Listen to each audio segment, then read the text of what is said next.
자, 19장의 내용입니다.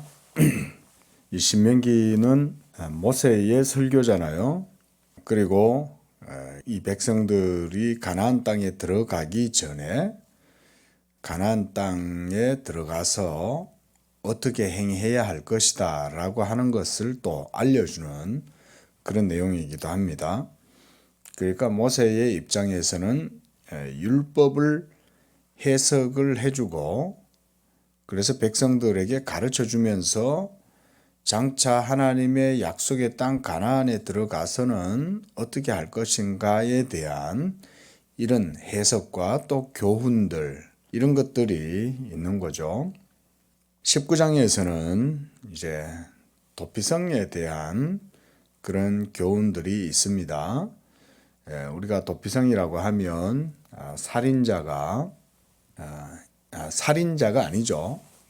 엄밀히 말하면 우연하게 의도하지 않게 그저 어쩌다가 하다가 보니까 이제 누군가가 죽은 거예요. 거기에서 예를 보면 5절에 어떤 사람이 그 이웃과 함께 벌목을 하러 살림에 들어갔다가 서로 이제 도끼질을 하겠죠. 벌목을 하고 하면. 그런데 딱 휘둘렀는데 이 도끼 날이 빠진 거예요. 그래가지고는 우연하게도 그 사람을 옆에 있는 이웃한테 날아가가지고는 그걸 맞고 이 사람이 죽어버린 거예요. 자, 이런 경우에 이건 전혀 우연히 이루어진 일인 거죠. 그 6절에 보면 그 사람이 그에게 본래 원한이 없으니 죽이기에 합당치 아니하나 두렵건대 그 피를 보복하는 자의 마음이 복수심에 불타서 살인자를 뒤쫓는데 그 가는 길이 멀면 그를 따라잡아 죽일까 하노라.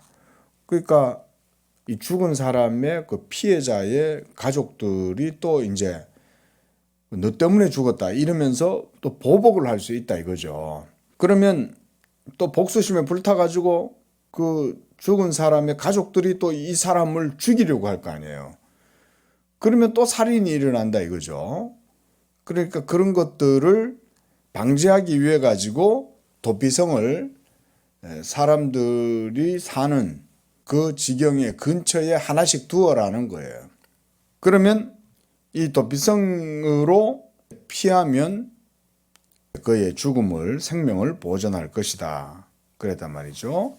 그래서 7절에 새 성읍을 너희를 위해 구별해라 그랬습니다.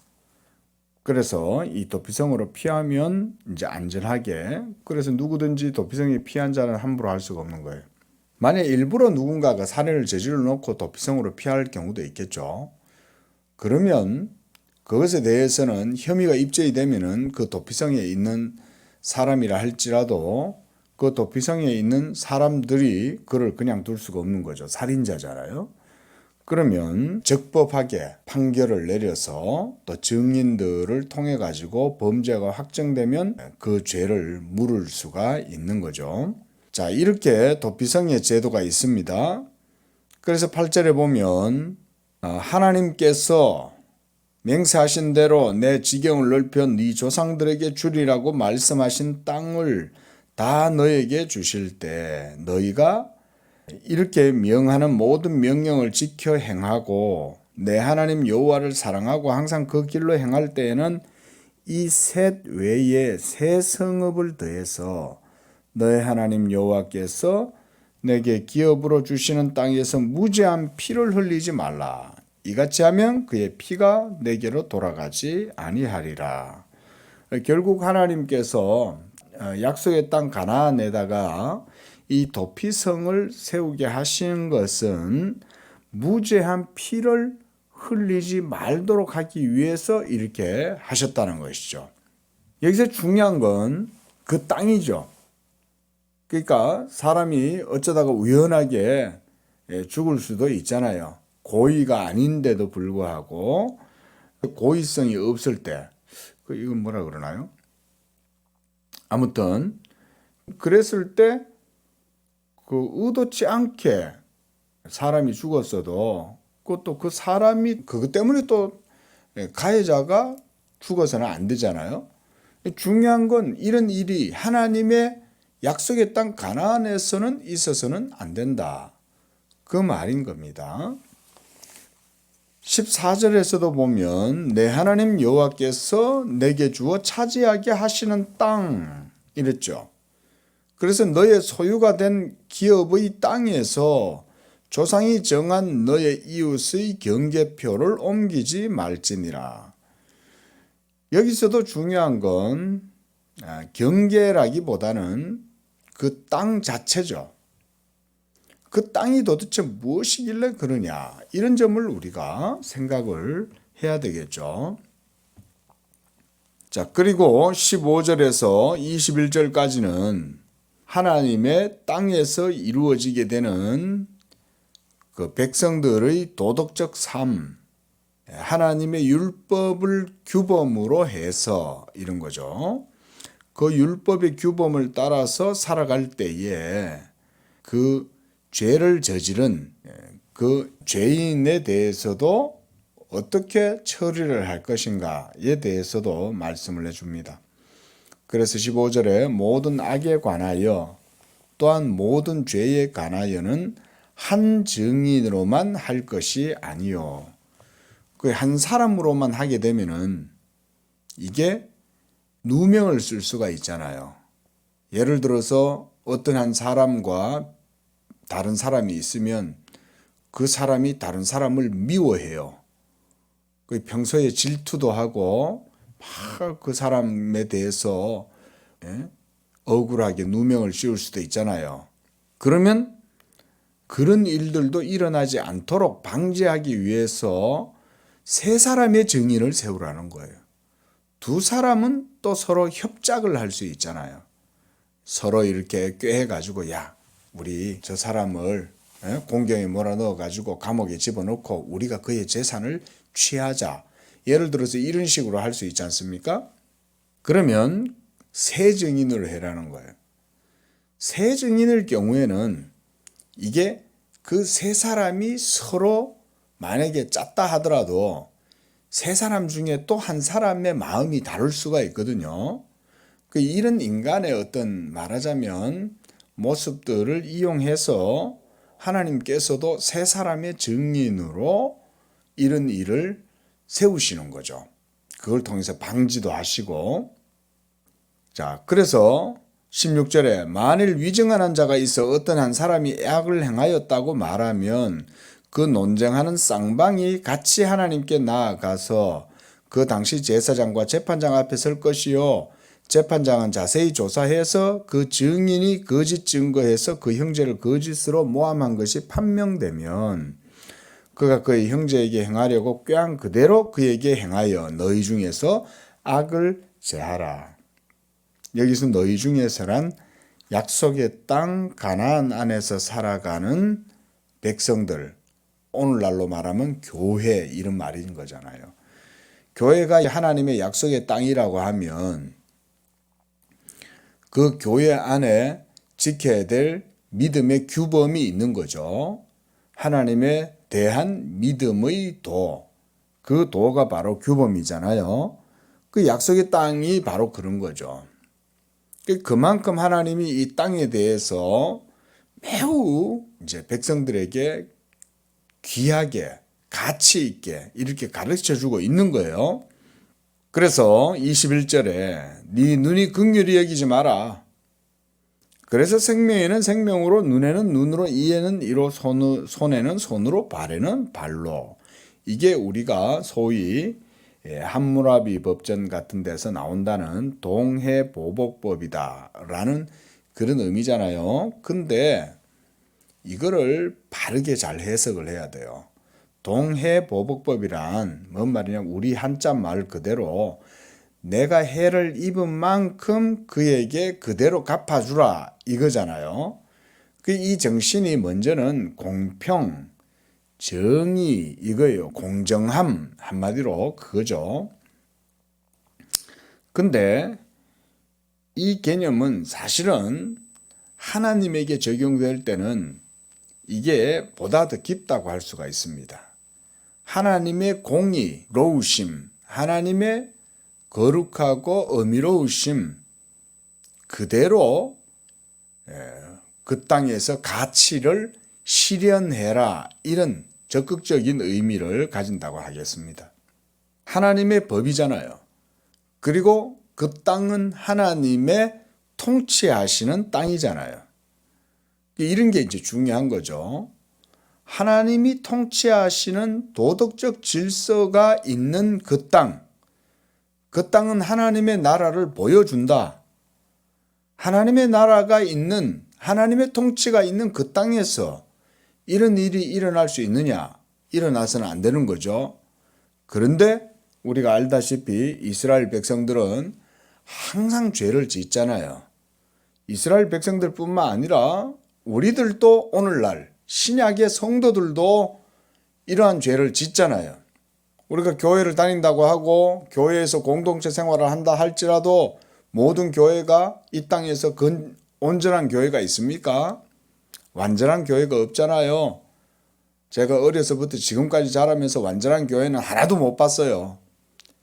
제 어릴 적인 모교회부터 시작해가지고 완전하지 않고, 제가 어릴 때 제 주변에 있었던 여러 교회들도 완전하지 않았고, 제가 커서 목사가 돼가지고 지금까지 20년이 넘도록 사역을 하고 살아도 완전한 교회는 하나도 못 봤어요. 지금 우리 양재교회도 완전하지 않잖아요. 그죠? 하지만 지상의 교회는 또한 하나님의 약속의 땅 가나안과 같은 거죠.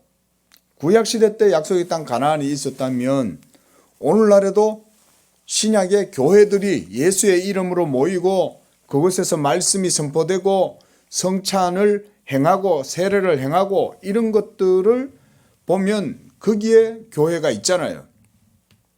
그러니까 오늘날도 동일하게 교회들이 하나님의 계명, 믿음의 법이 그들 속에 있는 거죠. 성령이 그들의 모든 삶의 중심이 되고 예수 그리스도의 몸이 그들 속에 있으니까 그 몸 안에서 성령으로 연합하고, 이런 것이 이제는 구약보다는 훨씬 더 진일보한, 훨씬 더 탁월하고 훨씬 더 뛰어난 그런 몸이 된 거죠.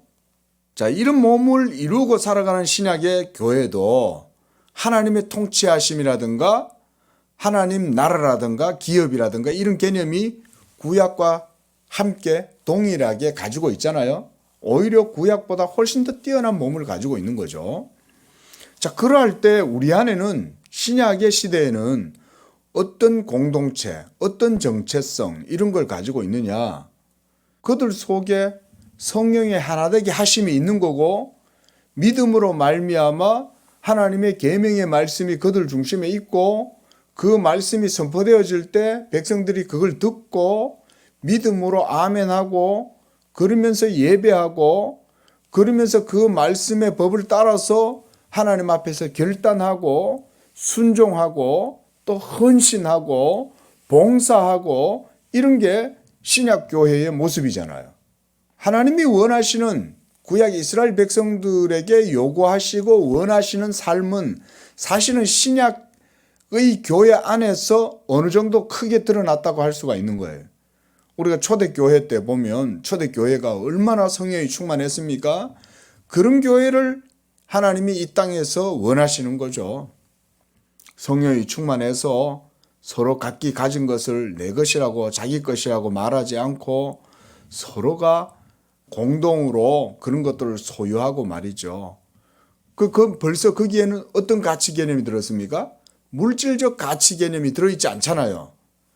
각자 자기의 재산과 자기의 소유를 다 팔아서 함께 사도들 앞에 내려놨다, 이 말은 물질보다 신앙이 더 중요하다는 신앙 고백이 거기 있잖아요. 얼마나 아름답습니까? 사이비 교주한테 전답을 팔아가지고 갖다 바친다, 이런 개념이 아니잖아요. 사도들이 가르치는 그 복음, 예수 그리스도의 복음의 말씀에 가치를 두는 거죠. 그건 내 집의 모든 전답, 가옥 이런 것보다 훨씬 가치 있다. 무엇보다 내 재산보다 교회 성도들의 그런 사랑, 그 교회의 몸을 세우는 데 있어서 나의 재산을 다 팔아서라도 그걸 세우겠다. 라고 하는 이런 신앙 고백이 있다면 그 하나님이 그것을 받으시는 거 아니겠어요? 초대교회 때 바로 그런 모습이 이루어졌다. 서로 위하고, 아니 뭐 자기 집만 팔아가지고 교회를 위해서 바쳤겠어요? 그만큼 마음이 있었으면 네 재물 있는 곳에 네 마음이 있다 그랬는데, 그러면 그 마음이 거기에 있으니까 그걸 하나님께 드리지 않았겠냐 이거죠. 그러면 그 마음으로 재산만 바쳤겠냐? 그리고 그걸 들여놓고 또 자기의 기득권을 주장했겠습니까? 초대교회 성도들이? 그러지 않았겠죠. 자기가 자기의 모든 가진 것을 아낌없이 하나님의 교회와 몸을 위해서 바쳤다면 자기 자신을 무엇보다 드리려고 하지 않았겠냐 이거죠. 그러니까 충성하고 자기가 바쳐놓고도 감사한 거죠. 내가 이 재물 드릴 수 있는 것 자체도 감사합니다. 하나님, 제가 이걸 드렸다고 해서 이 드림으로 인해서 내가 하나님 앞에 뭐 자랑할 거 하나도 없습니다. 저는 무익한 종입니다. 제 자신을 받아주시면 감사하겠습니다. 이러지 않았겠냐 이거죠.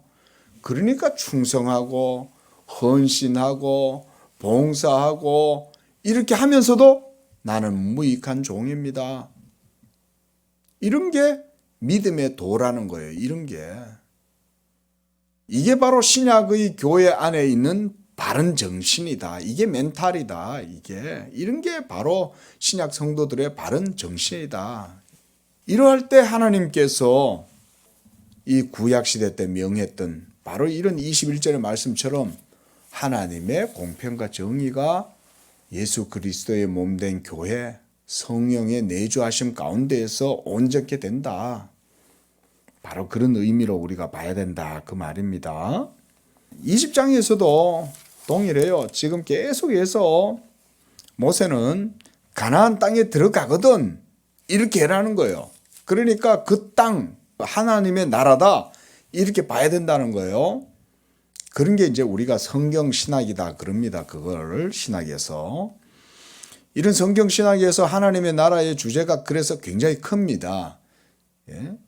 이런 거에 대해서 이제 우리가 게알더스 보스라고 하는 신학자가 이제 이런 걸 주로 많이 연구를 해가지고 설명을 하고 그랬습니다.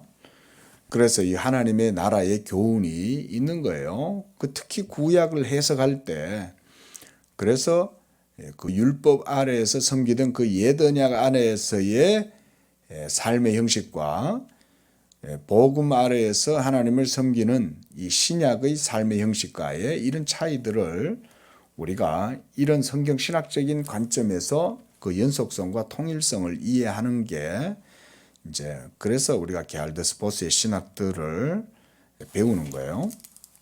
자, 그래서 그 가나안 땅은 하나님이 통치하시는 삶의 영역이니까 모든 삶의 행위 그리고 가치, 판단, 기준 이런 것들이죠. 이런 것들이 이루어지게 될 때는 모두가 다 하나님의 율법을 따라서 행해라는 거예요. 그러니까 1절에서도 보면 사람의 많고 적음 이런 거 따지지 말라는 거예요. 왜냐하면 그 땅은 하나님의 언약의 약속이 있는 땅이잖아요. 그러니까 우리의 가치 기준은 사람이 많으냐, 돈이 많으냐 이런 거잖아요. 이런 게 소위 말하자면 우리 인본주의적인 민주주의의 다수결의 원칙, 최대 다수의 최대 행복 뭐 이런 식의 가치 결정 개념이 있지 않습니까? 그런 게 아니라는 거예요. 하나님의 나라는. 하나님의 말씀이 가치가 되고 하나님의 말씀이 기준이 되고 그 말씀의 기준을 따라 가지고 모든 것들을 결정하고 판단하고 행동해라는 거예요. 그런 것을 평가로 삼아라. 그러니까 너보다 많음을 볼지라도 그들을 두려워하지 마라. 아니 적군이 많은데 전쟁을 하려면 숫자가 많아야지. 하나님은 그걸 판단 기준으로 하지 말라는 거예요. 누가 싸운다는 겁니까? 하나님이 함께 하신다. 그래서 네 하나님 여호와께서 너와 함께 하심으로 그게 너의 가치 판단의 기준이 되어야지. 예? 사람의 숫자가 많고 병사가 많고 말이 많고 병거가 많고 창이 많고 뭐 창도 정동검이냐 이게 그런 걸 따지지 말라는 거죠. 그래서 3절에 너희가 마음에 겁내지 말고 두려워 말고 떨지 말고 놀라지 마라. 하나님이 함께 하시는 거지. 저쪽 병사들이 군사들이 적국이 얼마나 크든지 이런 거 신경 쓰지 마라. 그래서 4절에 여호와는 너희와 함께 행하셔서 너희를 위해 적군과 싸우시고 구원하실 것이다. 이런 게 이스라엘의 가치 기준이다 이거예요. 이런 게 신본주의 아니에요. 인본주의가 아니라 신본주의, 신정주의. 그게 바로 하나님의 언약의 말씀에 따라서 믿음으로 살아가는 이런 것은 신약 성도들에게도 동일하다 그 말인 거예요. 이걸 또 듣고는 그러면은 저 북한이 쳐들어오고 중국이 쳐들어오고 이러면 우리가 그러면 그래야 되냐? 그런 게 아니라는 거예요. 신약 시대 때는 하나님이 이 나라를 지켜주시되 이제는 보다 더 발전된 형태로 이루어진다는 사실을 우리가 배워야 됩니다. 이 부분은 깊으니까 지금 설명을 못해요. 하지만 분명한 사실은 하나님이 자기의 교회를, 이 땅에 있는 하나님의 교회를 여전히 하나님의 언약의 법 아래에서 역사하신다. 구약 시대보다 훨씬 탁월한 방식으로 이렇게 이제 우리가 말씀을 드리고 넘어가겠습니다. 자, 계속 그 얘기들이죠. 그래서 가나안 땅에서 또 침범해 들어가 가지고 그들을 정복하고 이렇게 할 때 10절에 보면 네가 어떤 성읍으로 나아가서 치려할 때는 그 성읍에 먼저 화평을 선언해라. 무조건 갔다가 막 이렇게 무조건 공격하는 게 아니에요. 먼저는 그 성읍에 가서 화평을 전해라는 거죠. 그래서 11절에 성읍이 화평하기로 화답하고 너를 향해서 성문을 열면 모든 주민들이 너에게 조공을 바치고 너를 섬기게 할 것이고 화평하기를 거부하면 그래서 대적하려 싸우게 하면 그 성읍을 에워싸고 그 성읍을 하나님이 너에게 넘겨주시거든 너는 칼날로 그 안에 남자를 다 쳐 죽이라. 그런 말씀인 거예요. 자, 이런 것들도요 우리가 잘 생각을 해보면 여기에도 하나님의 세밀한 뜻이 있고 행동이 있습니다. 하나님의 나라가 그 가나안 땅에 지금 이스라엘의 삶을 통해서 역사를 통해서 들어가는 거잖아요. 하나님의 나라가. 이게 신약 성도들에게도 그대로 적용을 해보세요. 우리 성도들이 이 땅에서 살아갈 때 성도들 개개인의 인격과 삶의 영역에서 미치는 영향력 이런 것 속에 하나님의 나라가 역사한다. 이렇게 한번 생각을 해보시라는 거예요. 그러면 여러분들이 있는 바로 거기에 하나님의 나라가 있는 거예요. 그리고 여러분들이 살아가고 결정하고 판단하고 생각하고 행동하고 이런 모든 것 속에 하나님의 나라의 권능이 이루어진다라고 할 때 여러분들이 어떻게 행해야 되겠어요? 마땅히 공평과 정의로 행하고 하나님 중심적으로 행하고 믿음으로 행할 거 아니에요?